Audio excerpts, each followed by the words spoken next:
Hello, good afternoon, everyone. Bruno and Walter, this is my partner, Walter. We're here on behalf of ELT in Brazil to talk about lesson frameworks and how you can use them to speed up your planning process. Before we get to that, though, the usual, leave us a like, subscribe, share it with your friends, shout it atop of buildings, and, well, roda a vinheta. Let's start.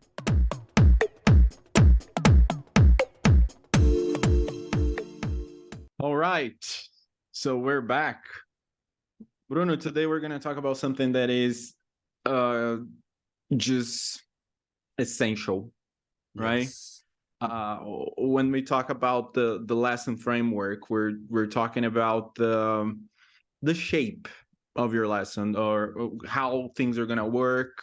And I think it's a primary thing for a teacher to know how to stage things, put things in the right place, in the correct order. And the order is just so important. You'll see it in this lesson. All right. So can I share the screen? Sure. I think lesson frameworks are my biggest takeaway from Celta. They made my planning process so much easier, so much faster. I really like this topic. I'm very happy we're talking about it. Yeah. Oh, something interesting about that. When I became a teacher, because of the TESOL course that I had taken, I knew how to do those things. But then, because of the schools where I was, where I got my first jobs, the materials just didn't go with them. Fit the frameworks. Yeah. So yeah, the way the book is prepared, is planned. So you identify the way, the thinking of the author of the book, and then it works better. But you may be able to change, even though the book was planned for, this approach and this framework, you can adapt and change things. But it's a good thing. And by the way, no, this would be a spoiler. Like, I'll just hold it. All right. Yes, let me go back up. Yeah. I need my charger. Second. Sorry. Okay. So can you see the screen there? All right. Bruno, this is a page of a book called Empower by Cambridge University Press. Can you tell us what you see when you look in those pages? I don't see one lesson. I see many. I would say probably at least 3 different classes there. Maybe 4. Yeah. Yeah, I would say I don't see number 2 though. Number 2 is probably yes, somewhere. Number 2 is this part. Is the grammar part is number 2. Okay, Oh, right yeah, there. it is there. Yeah, it's right sorry. there. Yeah, so I think we would have one lesson for each of those numbers. So maybe 5 lessons in this spread. Yeah, that's how I would teach it though, right? Yeah. So And I guess it has to do with the timing that you have. I think you can do 45-minute lessons with each part of them. Each part of them could be a 45-minute. Yeah, it's a good timing. I would probably do 4 lessons out of this. Okay. So I would do a skills lesson and a systems lesson and another, there may be 2 systems, whatever you prefer. It is really the teacher's a choice option there. But good. And sorry. In this one, we're going to focus a little more on this part, which is part 2 in the page, grammar. Right? So we're going to take a look at a framework that is used for that. Before that, though, we are going to take a look at something that is, let's say, broader and a little more complex, but altogether like very interesting, right?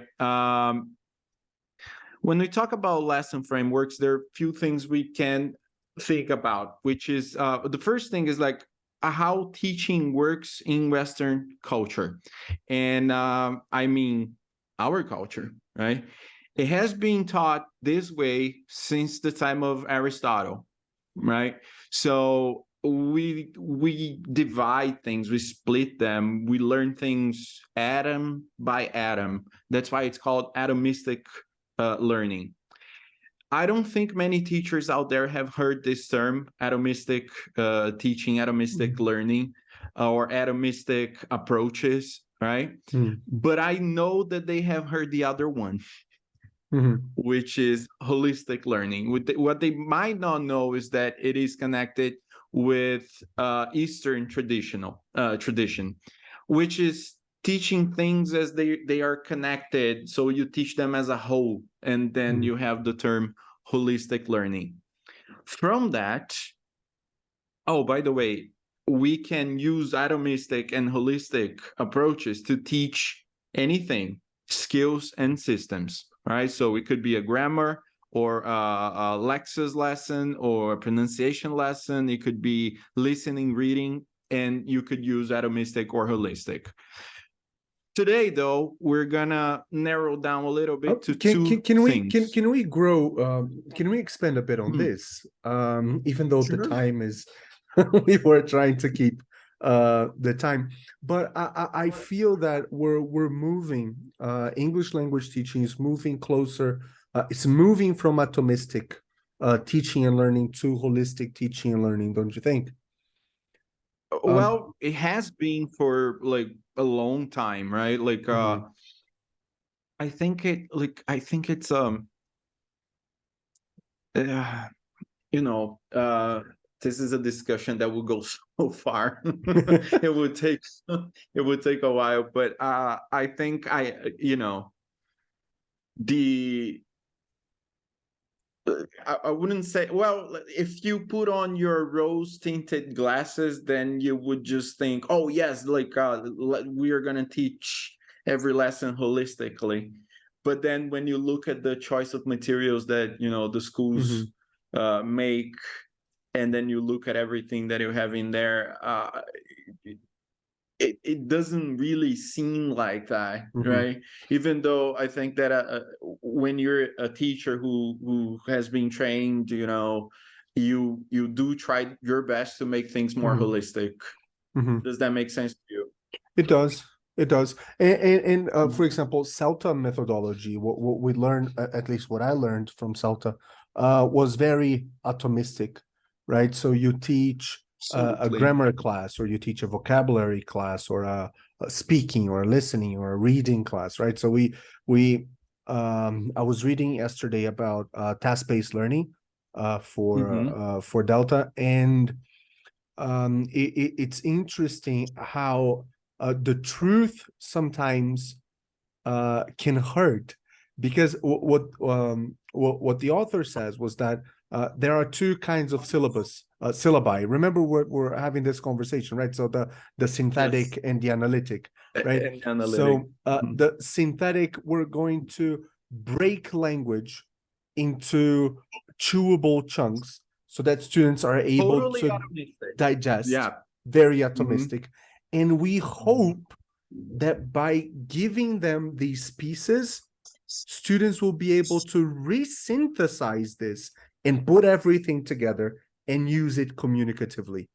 Whereas we could teach them holistically in a task-based learning approach, for example. Focusing on processes. Yes, focusing on the process, focusing on the use of language as a whole. But again, as you mentioned, all our course books, not all, but most of our course books, they have a grammar syllabus, right? So you have present simple here, and then present continuous. Syllabus.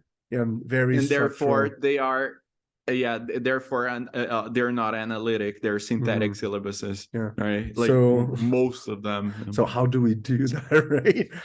But aside from this, I think we should move on and talk about the two frameworks we'll We be could have looking at an today. entire, you know, we could have an entire video about that one of Oh these yes, days, because definitely. this is a very, you know, interesting discussion. Well, let's narrow down. Let's take a look at this. You probably have heard of inductive and deductive approaches to teaching. Let me narrow down a little more. Approaches to language focus. So basically, when you look at a lesson, like when you look at a book page like that, and you take a look at the grammar part of that, that's what you have to teach. That's your target language. All right. We are going to take a look at approaches that are specific to teaching that or vocabulary, right? So inductive is basically when the students are going to work out the meaning of things, and I mean the meaning, form, and pronunciation and everything on their own. So it is the students' work.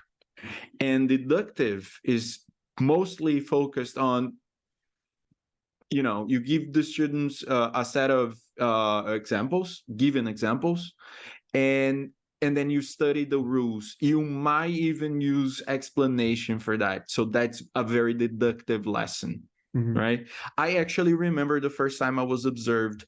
I was observed by someone who was like a very somebody who was like a lot more knowledgeable than I was, and he knew stuff that I had no idea, and he gave me feedback, and he said my lesson was very deductive, and I was like, what does he mean? That Yeah, and good? Was Bruno, he you know, smiling? Well, and I was like, what does he mean with that? And that's when you go down and you know, go back to the books, and it's like, what?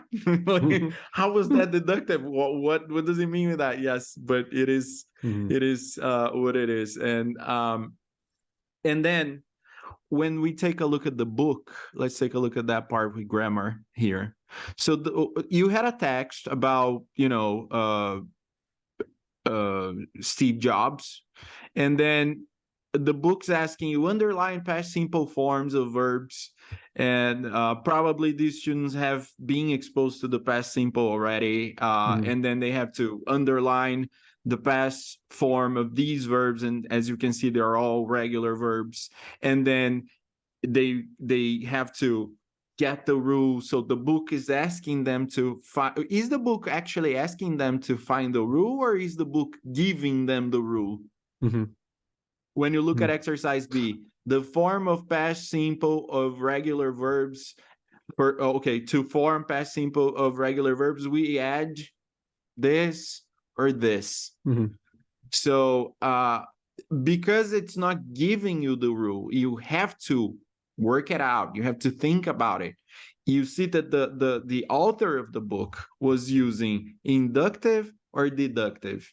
Pause. that's inductive. Think. Oh, sorry. Yes. Yeah. Yes. It is a very inductive approach.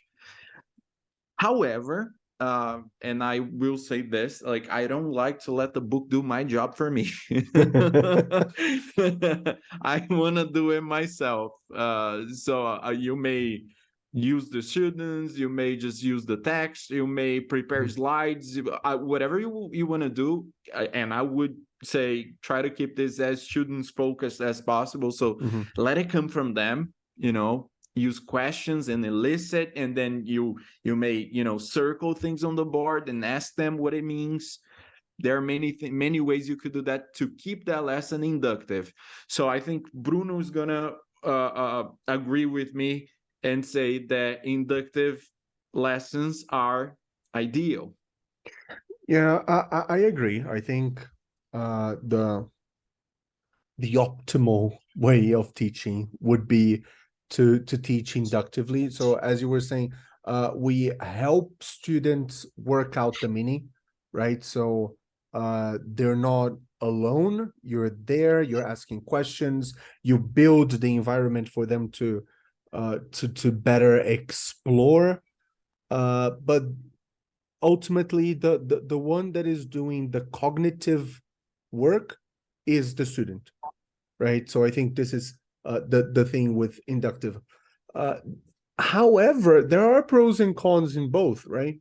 For example, Absolutely. deductive teaching, in which you tell students the rules and then we go and practice, is much faster, right? You just say, And I mean, if you know the rules really well, mhm, right? mhm, And you don't have time, yeah. maybe you're a So little, maybe you need yeah. some deductive. And I've seen a brilliant example of deductive teaching, which I think works even better than inductive teaching, is Mm. when we're teaching students um, something that is very close or even exactly the same as Portuguese. So I saw this from Paul Sellingson in a talk he Mm. gave in, I think it was Brastiso conference. He was talking about the third conditional. If I had money, I would have traveled. And then he says, uh, translate this sentence to Portuguese word by word in your head. And then it's exactly the same thing as Portuguese, right? Yes. Merry Mhm. Christmas. This is the third conditional. Let's practice. And then Oh, why would you build a whole um, a scaffold to get students to explore and find out something about the third conditional if it's exactly the same thing as Portuguese? yeah, and it works for the passive voice, for example, as For well. example, Yeah. right? Mhm. So I feel that in these cases, and I bet we can think of some more, There are some, yeah, we can, vocabulary teaching. yeah, right. Yeah. We can cut Yeah. corners right here and there, Yes. but what I think is the key, what I think is key when talking about inductive and deductive teaching is deductive teaching has very little cognitive student cognitive I, ability activity, yes, right? there is, yeah, yeah, you can totally cut corners, but you should be aware that it comes with a price, and the Oh price yes. is called cognitive challenge. The activities, like it's the same thing as asking the student to, uh, for example, they come to you and they ask you about a word, and then you just translate the word for them, and then 5 minutes later they come to you and they Yes, say, the same word. what was that again? Because Yes. they lacked cognitive challenge, and without cognitive challenge people tend to forget Mhm. things. So I would go through Yeah. the work and, you Yeah. know, Take it with a pinch of do it. salt, right? Yes, And yes, so yes, if yes. your presentation moment, if your discovery moment is very short and quick, you're going to have to compensate in practice and production afterwards. Which brings us to the first framework. This first framework is world famous. It's fantastic. It's brilliant. It can be used to teach students anything regarding grammar and vocabulary, up to swimming and how to ride a bicycle. It Mhm. works. It's amazing. I love it. There are some drawbacks which you be able to see. It's the PPP framework. PPP stands for present. Thank you for the visual aid. It stands for Uh-huh. present, practice, and production. Very Sorry. simply put, you present to students what they're going to learn, and you show them. Imagine we're talking about the past simple as the lesson Walter brought. So you're going to tell students what the past simple is, what it looks like, what you use it for, what's the form, what's the meaning, how you pronounce the words. You tell them how you do that very deductively, or if you want, you can do it inductively And it will still be a presentation, but know that the pure PPP is presenting to students, right? So it's a mini lecture there to tell students what to do. Then Yeah, and carry on. please, please, Yeah. please. Okay. So Continue. can we go back to the PPP part? Oh, sure, sure.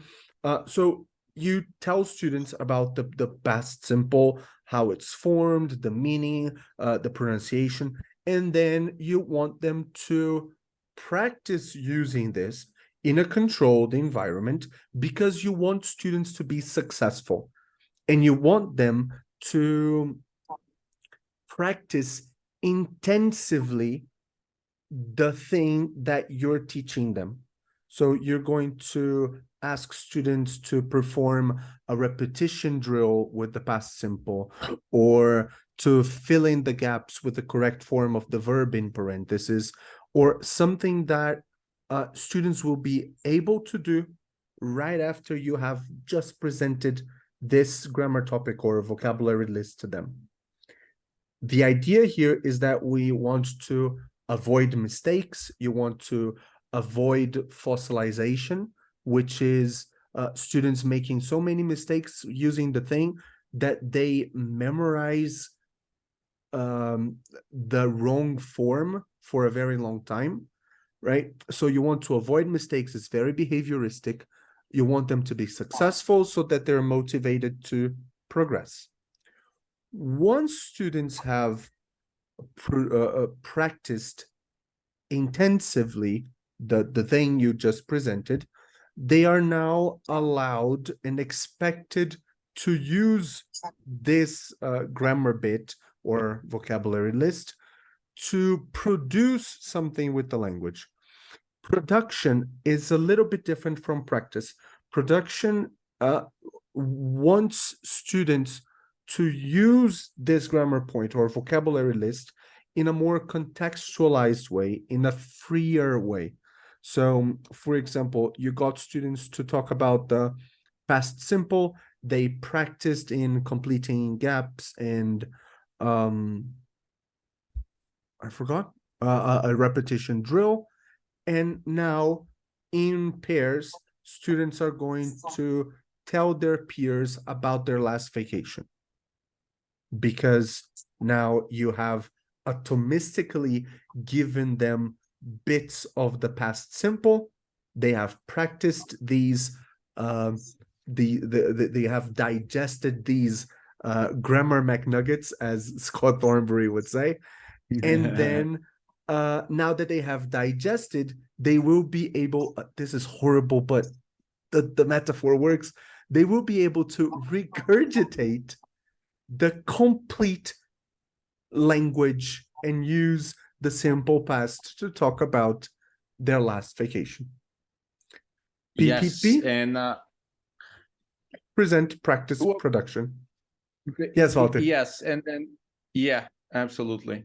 I have an example of a slide, a flip chart I have here for the simple past, for example.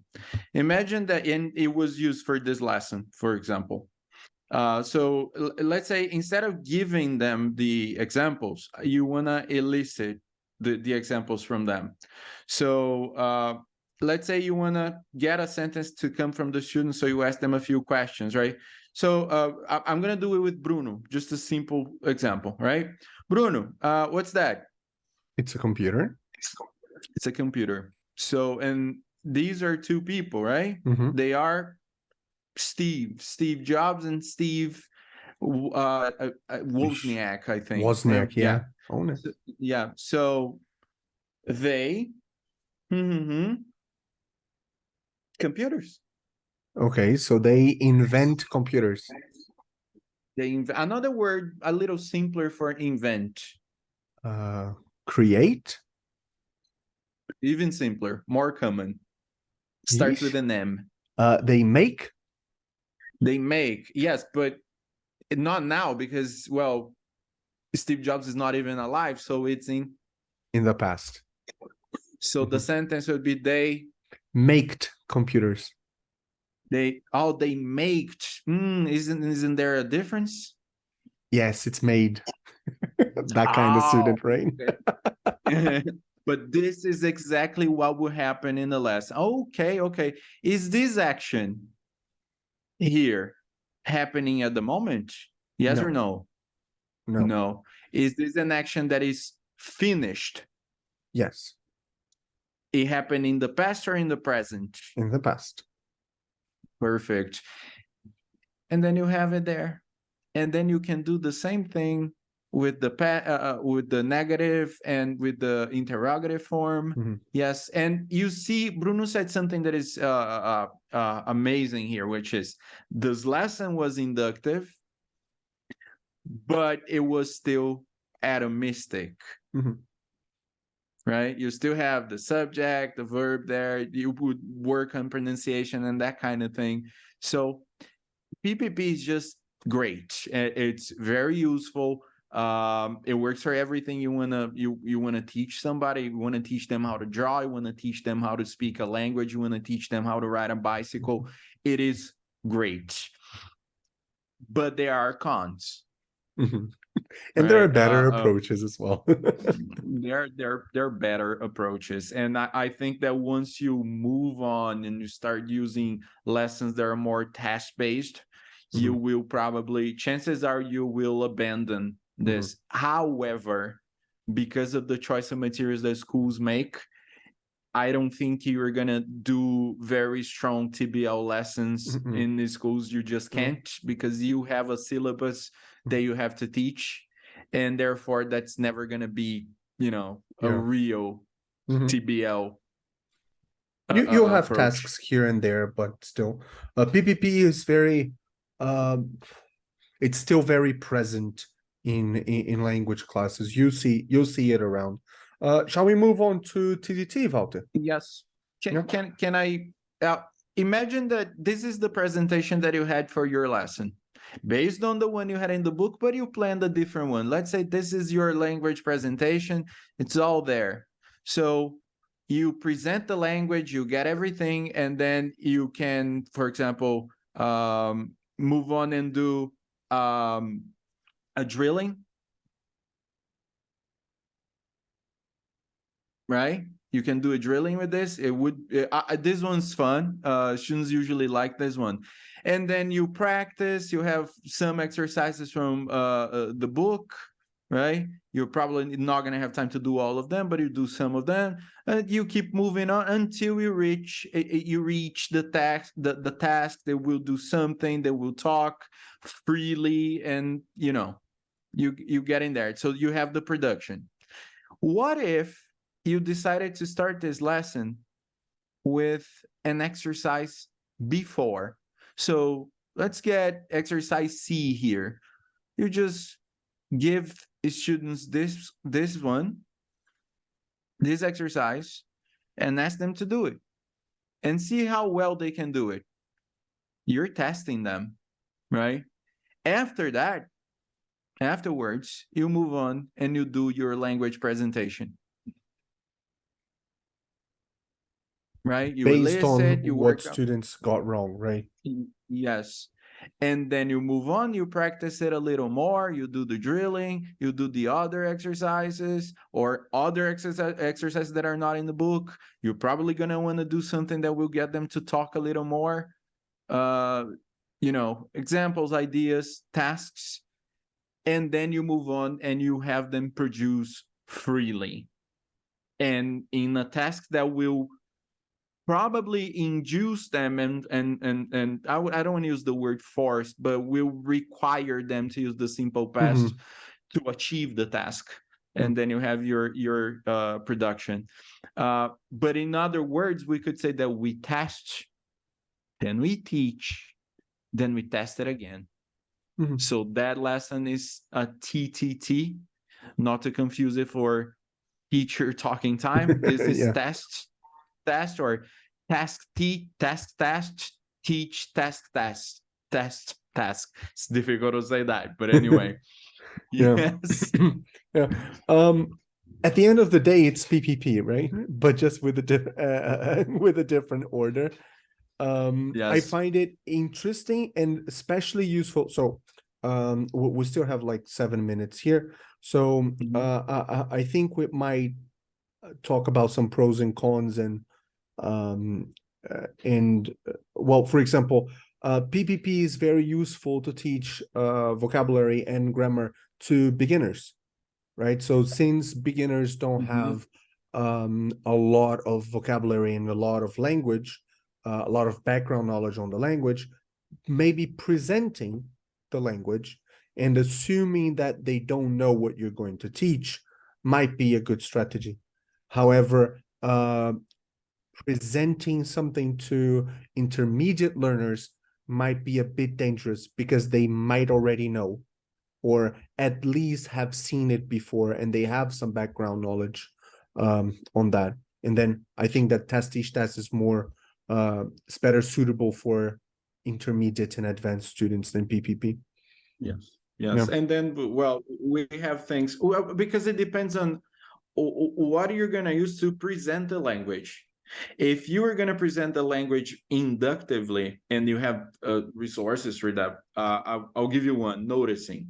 You, let's say your first lesson was on listening or reading, and then the second is on grammar. So this 45-minute lesson to teach them grammar in the simple past, for example.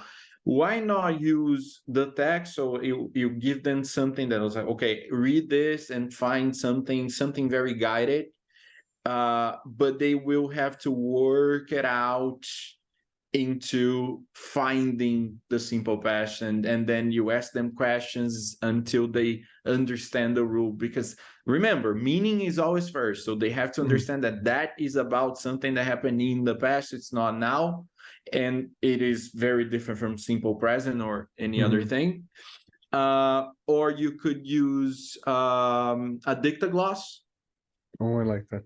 If you're familiar, Yeah. if you're not familiar, you research. I'm not gonna get, that would take time. Or you could use elicitation, just like the example I used Bruno for. In that case, the slide. Um, you could use grammar discovery. Mhm. I actually think that that one that we did was actually could Yeah. be Yeah, it's focused you on the could consider text, that right? grammar discovery. But the book was grammar discovery. If you wanted to follow the exercise as per book, that would have Mhm. been grammar discovery.